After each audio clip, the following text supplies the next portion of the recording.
జనసేన అధినేత పవన్ కళ్యాణ్ ఉమ్మడి తూర్పు గోదావరి జిల్లా పర్యటన వాయిదా పడింది. హెలికాప్టర్ ల్యాండింగ్ అనుమతులు రాకపోవడంతో పర్యటన వాయిదా వేశారు.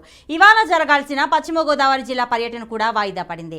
నిజానికి ఈ నెల 15న అంబేద్కర్ కోనసీమ జిల్లా, 16న కాకినాడ, 17న జరగాల్సిన తూర్పు గోదావరి జిల్లాల్లో పవన్ పర్యటించాల్సి ఉంది.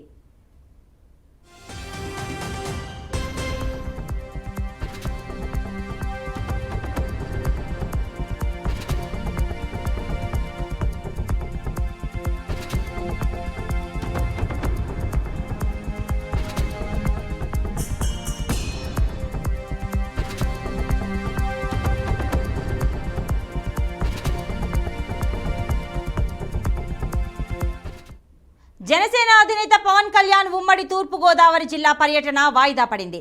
హెలికాప్టర్ ల్యాండింగ్ అనుమతులు రాకపోవడంతో పర్యటన వాయిదా వేశారు. ఇవాళ జరగాల్సిన పశ్చిమ గోదావరి జిల్లా పర్యటన కూడా వాయిదా పడింది. నిజానికి ఈ నెల 15న అంబేద్కర్ కోనసీమ జిల్లా, 16న కాకినాడ, 17న తూర్పు గోదావరి జిల్లాల్లో పవన్ పర్యటించాల్సి ఉంది.